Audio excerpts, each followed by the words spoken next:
En amont, il y a eu beaucoup de travail de concertation entre une équipe d'habitants lyonnaise et une équipe de Belgique. L'objectif, c'est de fédérer les gens d'un quartier ou de plusieurs quartiers sur un travail culturel commun, premièrement. Et deuxièmement, c'est pour donner une connotation et une appropriation du lieu à soi-même, pour qu'il n'y ait plus de dégradation gratuite, pour qu'il n'y ait plus un petit peu de ce désengagement surtout de la jeunesse vis-à-vis de ces lieux-là, et de se les approprier et de les protéger en quelque sorte. On a déjà été à Bruxelles, on a participé à des travaux d'élaboration de projets locaux, c'est-à-dire on était là dans les ateliers de conseil de quartier comme si on était l'un des habitants tout simplement, et on a donné un petit peu nos idées, nos projets, nos propositions. De même, les Belges, c'était l'année dernière sur un travail de concertation sur ce qu'on fait de friches qui existent à Vaux-en-Velin. Donc ils ont donné leur idée, ils ont participé à la réunion de quartier, comme n'importe quel habitant, et c'était très bien parce qu'au final, on a eu des idées nouvelles inédites. Il y a des différences au niveau de l'habitat. C'est qu'ici, c'est assez concentrationnaire et en hauteur. Tandis que nous, c'est assez densifié, mais avec des logements et des bâtiments qui sont à taille plus humaine. Donc ça a déjà un autre impact. Et avec un tissu plus mixte, on n'a pas des grandes cités, on n'a pas des grandes banlieues.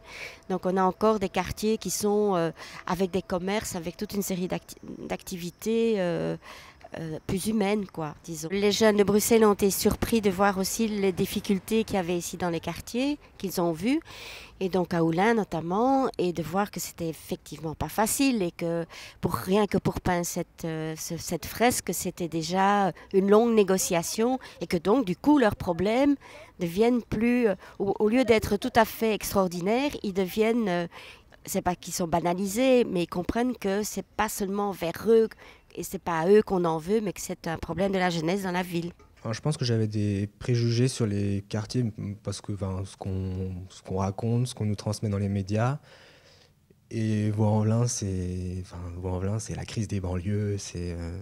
Et en fait, j'ai rien retrouvé de ce que j'avais vu dans les médias en fait. et c'est très facile très facile, ça dépend, mais finalement c'est beaucoup plus facile de créer des liens avec des gens dans le quartier que ce que je pensais. Et moi je trouve ça super intéressant de se confronter à des choses que j'aurais pas pu rencontrer ailleurs. C'est vrai que c'est un univers que je fréquentais pas forcément avant. Je dis univers parce que c'est vraiment tout autre chose. Et par exemple, je pensais pas qu'on pouvait... donc on fait un suivi des familles, et donc forcément des fois on est amené à aller chez elles. Et c'est vrai que là on nous ouvre les portes dès le premier rendez-vous. Voilà, on est accueilli chez eux, on nous sert le café, on est assis. Enfin, c'est vraiment quelque chose qu'on peut peut-être pas forcément retrouver dans d'autres quartiers. J'avais pas tant de préjugés que ça quand je suis arrivé. J'en avais quand même un petit peu vu la crise des banlieues et l'approche de certaines personnes dans mon entourage qui ont dit ouais, c'est Vaux-en-Velin, ça craint, tu vas te faire agresser dès que t'arrives. Ouais, c'est pas encore arrivé, donc tout va bien. Je suis pas venue en me disant je vais être dans un autre monde. Je suis venue juste, voilà, la seule différence c'est l'habitat social, donc l'habitat collectif. Donc effectivement, avec ce qu'on a à faire, il y a des problématiques qui sont un petit peu différentes de si on intervenait dans des pavillons ou dans des logements individuels. Mais après, la population du quartier ne me posait pas plus de problèmes. Enfin, j'avais pas plus d'appréhension que ça, quoi. Les gens n'ont pas vécu dans des quartiers, vont pas forcément, ils savent pas vraiment comment ça se passe et n'ont peut-être pas forcément une bonne appréhension du quartier.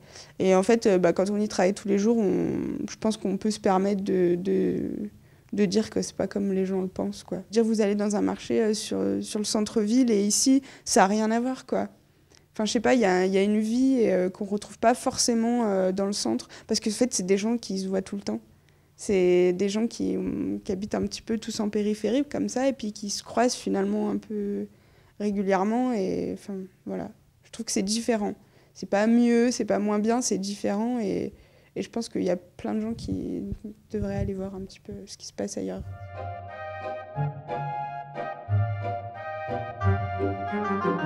Moi, les préjugés, quand j'entends certaines personnes parler, c'est qu'un quartier, c'est dangereux.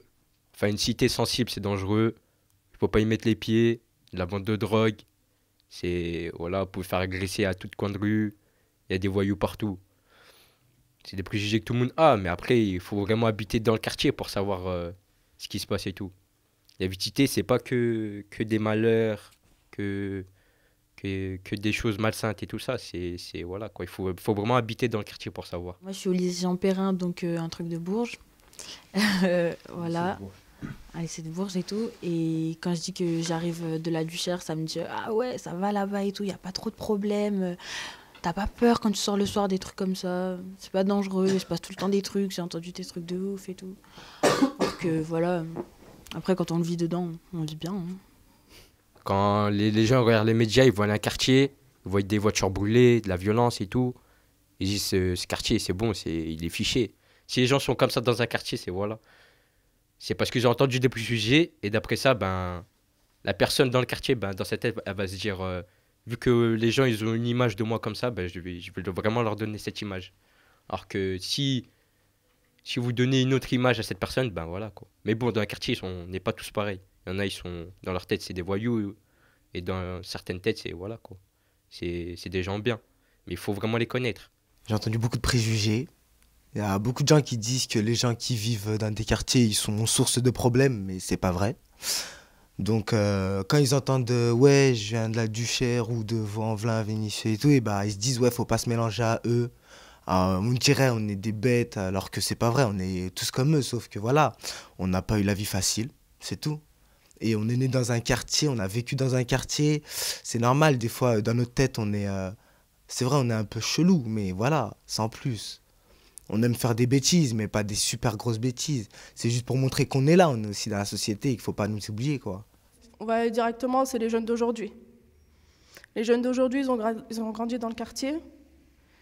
Ils se présentent à un entretien d'embauche avec la façon dont ils ont l'habitude de parler.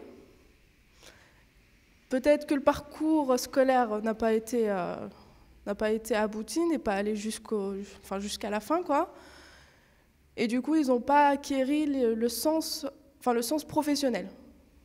Parce qu'en général, moi, ce que j'ai perçu dans le quartier, c'est que les jeunes arrêtaient la scolarité à 16 ans quand c'était légal.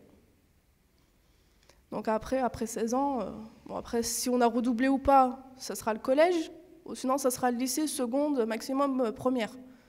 Donc à ce stade-là, on n'a pas assez de maturité pour affronter la vie professionnelle, donc je pense que c'est ça l'obstacle pour les garçons. On a une manière de s'exprimer qui peut faire peur aux gens, et voilà, mais c'est une autre façon d'être, on ne peut pas la changer. Quand on est entre nous, c'est là qu'on parle, voilà quoi. On a un langage à nous, on s'exprime comme ça, c'est pas de notre faute.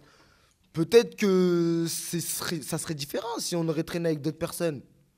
Par exemple, moi je suis une personne, je traîne avec mes potes, je vais avoir un langage comme ça, je vais aller dans un truc important, je vais bien parler, je vais tout faire pour voilà quoi. C'est pas comme si on avait grandi dans le 5e, ça c'est pas pareil. Parce que là on n'aura pas la même fréquentation, parce que là vous voyez, ils sont tous copains, ils ont rien à faire, ils ont des idées de faire quelques petites bêtises qui se transforment en grandes bêtises pour l'État, quoi. Eux, dans leurs esprits, on va s'amuser un petit peu, mais voilà, quoi. Dans notre quartier, si je viens de la Duchère, c'est un peu mal vu. Même pour trouver du travail ou même un stage, c'est mal vu. Quand on dit la Duchère, tout le temps, ouais, rappelez plus tard. On verra plus tard, voilà. Pour nous, on est français à 100% parce qu'on est né en France. Mais bon, voilà, on a toujours cette image-là de fils d'émigrés. Donc on a toujours cette contrainte.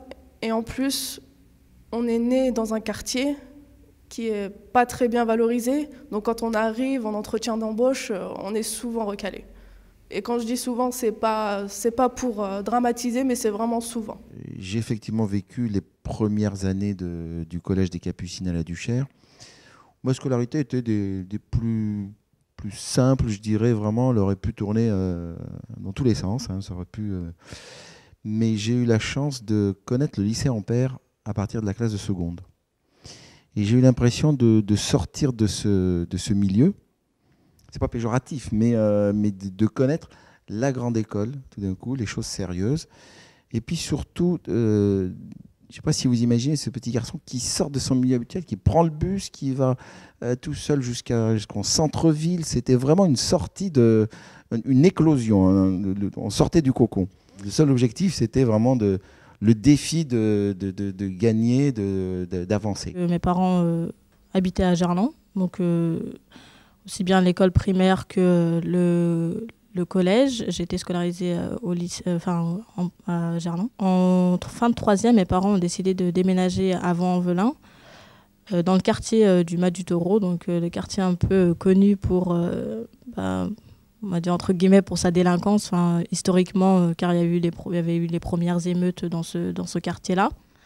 Suite à mon déménagement, j'ai décidé de m'inscrire dans un établissement, un lycée à Gerland plutôt qu'à Vaux-en-Velin. Simplement parce que mes frères et sœurs me l'avaient conseillé. Les professeurs en zone urbaine sensible, c'est des professeurs avec peu d'expérience, en fait, qui ont été récemment diplômés. Et du coup, et aussi effectivement les classes qui sont assez nombreuses et dissipées.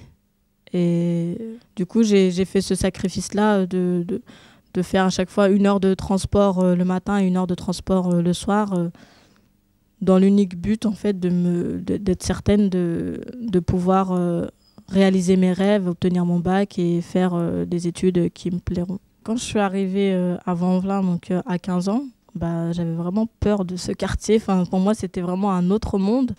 Surtout que je m'étais peu déplacée. Enfin, j'étais restée vraiment qu'à Lyon. Je ne prenais pas spécialement les transports en commun. Et c'est vrai que quand je suis arrivée, c'était assez particulier. 6 mois après, il y avait la crise des banlieues avec les émeutes. Et aujourd'hui, j'ai plus du tout la même image du quartier, parce que pour moi, c'est vraiment un quartier vivant, multiculturel. C'est vraiment un quartier super intéressant. Maintenant, il y a eu beaucoup de quartiers qui ont été réhabilités, des quartiers qui ont été rénovés, des quartiers qui ont été détruits. Donc maintenant, la ville prend une autre forme. Et c'est vrai qu'il faudrait peut-être rester dans son quartier, essayer de le faire évoluer, de montrer justement qu'il y a des personnes qui souhaitent réussir dans ce quartier, et plutôt que de le fuir. C'est vrai que j'ai un peu l'impression que c'est une fuite.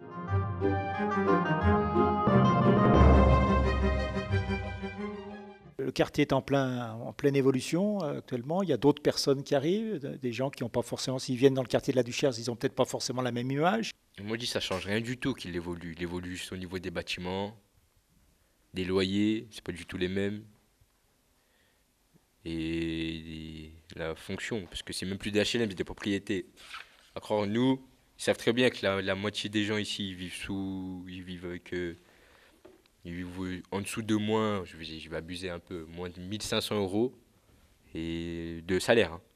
Et ils vont croire qu'on va acheter des propriétés avec ça. Il ne faut pas abuser non plus, il faut faire des bâtiments pour que les gens ils puissent habiter dedans. Je sais pas moi.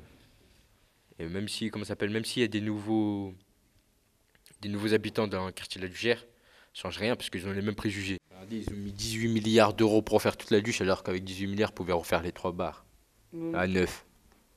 Et je sais pas moi, au lieu de refaire toutes les araignées bien comme il faut, mettre quelques trucs pour moderniser la Duchère, ce serait pas dans le 9e, ce serait laissé comme c'était avant. Ils auraient juste renouvelé les bâtiments, refait la peinture et tout ça, mais ils auraient laissé les mêmes loyers. Même pas, ils auraient augmenté parce que le loyer des HLM leur a augmenté. Ils veulent que, voilà quoi, dans Lyon, il n'y a pas un quartier qui fasse tâche. Mais avant, ce que je regrette, c'est avant que c'était le bled avant. Ouais, c'était une ambiance bled, c'était bien. Maintenant, c'est une ambiance fracassée, voilà. Voilà, avant, c'était à ronfler sa mère. Ça pétait sa mère. L'ambiance. Et l'été. L'été, ouais. C'est l'ambiance, c'est vrai que... On va pas dire c'est comme une famille, on est soudés, mais voilà. On a une bonne ambiance, on rigole bien tous ensemble. Ouais. On passe des nuits blanches dehors dans le quartier. Barbecue sauvage. Voilà. Barbecue la nuit. Même quand il fait froid. Moi, justement, je vais vous parler de la fresque, ce qui a été vraiment une aventure très humaine. On a commencé à 4, une réunion de 4, pour finir à une réunion de plus de 250. En fait, ce que voulait cette création, c'est faire participer les locataires. Donc, transcrire les idées des locataires sur les murs, de donner la chance aux locataires de donner leur avis. Parce que c'était à eux, c'est eux qui vivent dans l'immeuble, c'est eux qui vivent dans ce quartier. Donc leur faire, ils n'ont pas dessiné, mais c'est leurs idées qui sont sur le mur. Il y a des locataires qui sont là depuis longtemps, des gardiens qui ont été là depuis longtemps, des enfants de locataires qui ont malheureusement décédé suite à des cancers, donc qui sont aussi sur la fresque. Donc c'est des images que les locataires protègent d'une façon, donc c'est assez respecté. Pas de tag. En changeant l'image extérieure, la peinture, le visage, on a changé l'image des noirettes, mais ça a marché. Il faudrait trouver plein d'idées et puis surtout investir les locataires pour qu'ils se mettent dans le projet de leur quartier, en fait, qui se plaisent dans leur quartier, qui s'investissent surtout dans leur quartier. Mais c'est vrai que les idées, elles manquent un peu. Et moi, ce que je veux dire aussi, c'est qu'il y a... moi, par exemple, sur mon secteur qui est en ce moment en projet de site, hein, c'est ce que fait Villeurbanne Est Habitat, je trouve que les projets qui vont être mis en place ne sont pas assez vite mis en place. Et que les locataires, ils s'impatientent et ils n'y croient plus à force. Et je pense que le fait de faire avancer les projets plus vite, ça aiderait les locataires à croire que ça peut avancer, que ça peut changer. Et puis voilà. Ils sont informés, ils ne sont pas impliqués. Je pense qu'il y a un manque d'implication et c'est ce qui manquerait sur mon secteur, d'impliquer les locataires, de leur montrer que s'ils s'investissent, que ça va se changer encore plus, puis de prendre leurs idées à eux aussi. Je pense que c'est important parce qu'ils ont plein d'idées, les locataires, ils aimeraient faire plein de choses, mais on croit que c'est pas utile en fin de compte, et en fin de compte, ça serait utile, ça les aiderait à mieux se plaire dans leur secteur, dans leur quartier. Pour ces quartiers, c'est vrai qu'ils ont eu une très belle image avant, enfin une image ouvrière, oui, mais une image riche, colorée. C'est vrai que l'image s'est un petit peu dégradée, donc maintenant on bataille fort pour ramener une belle image tous ensemble. On a un panel d'habitants qui nous aident dans ces co-constructions de projets, puisqu'ils sont moteurs dans le quartier, ils s'investissent fortement. On peut les solliciter, ils nous sollicitent également, ils font passer des messages et ce sont des personnes très investies dans le quartier, très investies dans la ville et qui souhaitent que leur quartier soit un quartier comme les autres au final.